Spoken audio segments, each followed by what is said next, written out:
अस्सलामुअलैकुम, मैं मोहम्मद अवैस आपसे मुखातिब हूँ। आज की इस वीडियो में रिव्यू करूँगा सीक्लो ड्रॉप्स का। सीक्लो ड्रॉप्स का इस्तेमाल बच्चों में बहुत ज़्यादा पाकिस्तान में होता है और बड़ा अच्छा रिजल्ट प्रोवाइड करता है।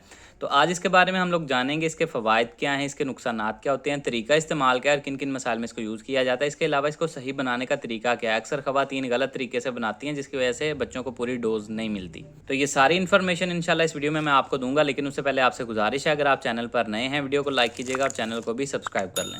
तो चलते हैं अपने टॉपिक की तरफ। तो ब्रांड नेम है सीक्लोर। एजीपी फार्मा बना रही है, अच्छी अद्वियात बनाते हैं। कीमत की बात की जाए तो 240 रुपये में आपको 15 ml की पैक में अवेलेबल होता है। अब बात करते हैं इसमें मौजूद दवा की। तो इसमें जो दवा ऐड की गई है वो है सेफाक्लोर 50 mg पर ml, यानी कि हर 1 ml में 50 mg सेफाक्लोर दवा को ऐड किया गया। अब सेफाक्लोर क्या है? Cefaclor basically second generation cephalosporin antibiotic है और मुख्तलिफ बैक्टीरियल इन्फेक्शंस को ट्रीट करने में इस्तेमाल की जाती है, लेकिन वायरल इन्फेक्शंस में ये मुफीद नहीं होती। अब जिन कंडीशंस में इसका सबसे ज़्यादा इस्तेमाल होता है उसमें पहले नंबर पे आ जाते हैं रेस्पिरेटरी ट्रैक्ट इन्फेक्शन, यानी कि हमारा ये जो सांस लेने का रास्ता या निज़ाम तनफ़ुस है, जिसमें आपका नाक है, जिसमें आपका गला है, आपकी सांस की नालियाँ और फेफड़े शामिल हैं।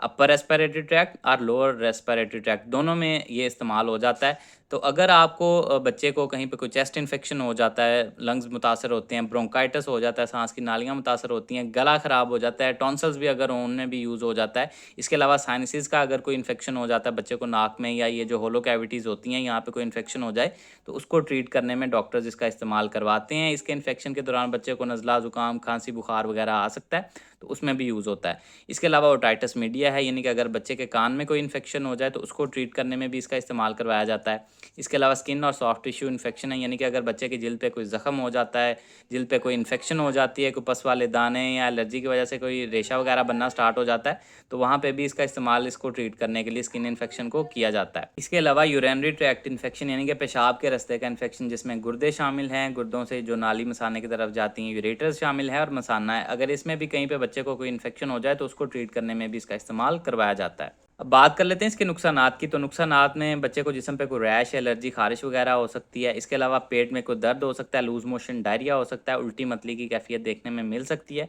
इसके अलावा अगर आपका बच्चा इससे एलर्जिक हो तो कुछ शदीद एलर्जिक रिएक्शन देखने में मिल सकता है, यानी कि सांस लेने में कोई दिक्कत या जिस्म पे कहीं पे किसी हिस्से पे शदीद सोजश की शिकायत। अगर इस तरह का कोई मसला हो तो आपने दोबारा इसका इस्तेमाल नहीं करना और अपने डॉक्टर से रुजू करना है। अब बात कर लेते हैं इसको बनाने के सही तरीके के बारे में और इसकी डोजेज के बारे में जानेंगे। तो सबसे पहले आपने करना क्या है कि ये जो ढक्कन है इसको नीचे की तरफ दबा के नीचे प्रेस करके फिर घुमाना है। इस तरह से ये खुल जाता है, अदरवाइज वैसे घुमाते रहेंगे नहीं खुलता। अक्सर ये भी कमेंट मुझे आया होता है कि कैप्स नहीं खुल रही, कुछ सिरप्स की इस तरह की कैप्स हैं। आप नीचे दबा के फिर घुमाएं।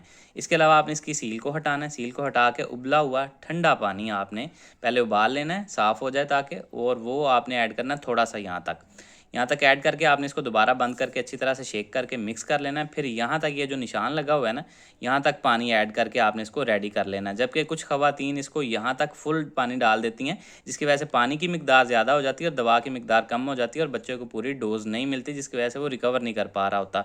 तो जब तक डोज़ पूरी नहीं मिलेगी बच्चा ठीक नहीं होगा। तो यहाँ तक ये जो निशान है यहाँ तक आपने बिल्कुल थोड़ा सा इसको बना लेना है। डोजेज की अगर बात की जाए तो चूंकि एंटीबायोटिक्स हैं, इनका इस्तेमाल खुद से आपने नहीं करना होता। डॉक्टर्स बच्चे के वेट के हिसाब से या उसकी कंडीशन के हिसाब से आपको डोजेज का बताते हैं कि इतनी दवा देनी है। अमूमी खुराक की अगर बात की जाए तो यूजुअल चिल्ड्रंस डोज है 20 to 40 mg per kg body weight in a day in 3 divided doses और as directed by the physician, यानी कि आपने 20 से 40 mg पर kg के हिसाब से दिन में 3 डिवाइडेड डोजेज में इसको देना होता है। जिस तरह से आपके डॉक्टर्स आपको प्रेस्क्राइब करेंगे उस तरह से यूज़ कीजिएगा। खुद से आम इंसान को पता नहीं होता कि बच्चे के वेट के हिसाब से हमने कितना देना होता है, जिसकी वजह से बच्चा फिर रिकवर नहीं कर पा रहा होता। ये सारी डिटेल थी सीक्लोर से रिलेटेड। उम्मीद है आप लोगों को पसंद आई होगी।